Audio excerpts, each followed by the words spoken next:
ಒಂದು ಒಂದು ಹಿರಿಯರು ನಮ್ಮ ಫ್ರೆಂಡ್ ಸರ್ಕಲ್ ಏನೋ ಇದೊಂದು ಸ್ಟೋರಿ ಕೇಳಿದ್ದೆ ನಾನು.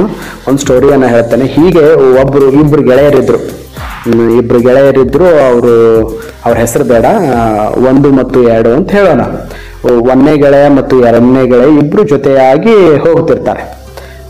ಹೋಗ್ತಿರುವಾಗ ಒಬ್ಬ 1ನೇ ಗೆಳೆಯ ಏನ್ ಮಾಡ್ತಾನೆ, 2ನೇ ಗೆಳೆಯಾಗ ನೀನ್ ಹಾಂಗ ಹಿಂಗ ಅಂತೇಳಿ ಬೈತಾನೆ. ಸಾಮಾನ್ಯವಾಗಿ ಗೆಳೆಯ ಬೈತಾನೆ. ಯಾರು? 1ನೇ ಗೆಳೆಯ ಬೈತಾನೆ 2ನೇ ಗೆಳೆಯ. ಅವಾಗ 2ನೇ ಗೆಳೆಯ ಏನ್ ಮಾಡ್ತಾನ, ಅದನ್ನ ಆ ವಿಚಾರವನ್ನ ಒಂದು ಮರಳಿನ ಮೇಲೆ ಬರೀತಾನೆ. ಹಿಂಗ ನನ್ನ ದೋಸ್ತ್ ನನಗೆ ಬೈದ ಅಂತ ಹೇಳಿ. ಆಯ್ತತ್ತೆ, ಹಂಗೆ ಮಾತಾಡ್ಕೊತ ಅವ್ರು ಹಂಗೆ ಮುಂದೆ ಹೋಗ್ತಾರೆ. ಮುಂದೆ ಹೋಗೋಣ ಏನೋ ಒಂದು ಅನಿವಾರ್ಯ ಪರಿಸ್ಥಿತಿ ಬರ್ತದ. 2ನೇ ಗೆಳೆಯಾಗ 1ನೇ ಗೆಳೆಯಾಗ ಸಹಾಯ ಕೇಳ್ತಾನೆ. ಆದ್ರೆ ಅವಾಗ 1ನೇ ಗೆಳೆಯ ಏನ್ ಮಾಡ್ತಾನ, ಅವನಿಗೆ ಸಹಾಯ ಮಾಡ್ತಾನೆ. ದೋಸ್ತಗ ಸಹಾಯ ಮಾಡೋಣ. ಅವ ಏನ್ ಮಾಡ್ತಾನ, 2ನೇ ಗೆಳೆಯ ಅದನ್ನ ಏನ್ ಸಹಾಯ ಮಾಡಿರ್ತಾನಲ್ಲ ಅದನ್ನ ಕೆತ್ತಿ ಒಂದು ಕಲ್ಲಿನ ಮೇಲೆ ಬರಿತಾನೆ. ಕಲ್ಲಿನ ಮೇಲೆ ಬರೋಣ, ಅವ ಗಾಬರಿ ಆಗ್ತಾನ. ಯಾರು? 1ನೇ ಗೆಳೆಯ. ಏನು ಆಗಳೇ ಬೈದಿನಿ, ಅದು ಉಸುಕ್ ಮೇಲೆ ಮಣ್ಣಾಗ ಬರದಿ, ಇದನ್ನೇನು ದೋಸ್ತ ಕಲ್ಲಿನ ಮೇಲೆ ಬರದಿಯಲ್ಲ ತನ್ನತ್ತ.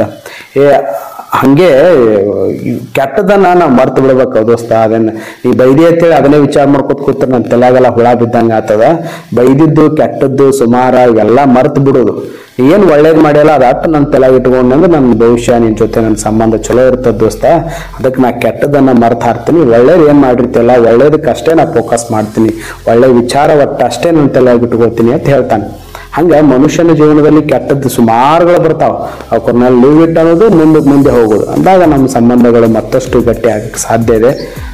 ಈ ಒಂದು ವಿಚಾರ ನಿಮಗೆ ಇಷ್ಟ ಆದರೆ ಶೇರ್ ಮಾಡಿ, ಸಬ್ಸ್ಕ್ರೈಬ್ ಮಾಡಿ, ಲೈಕ್ ಮಾಡಿ ಅಂತ ವಿನಂತಿಸ್ಕೊಳ್ತೇನೆ. ನಮಸ್ಕಾರಗಳು.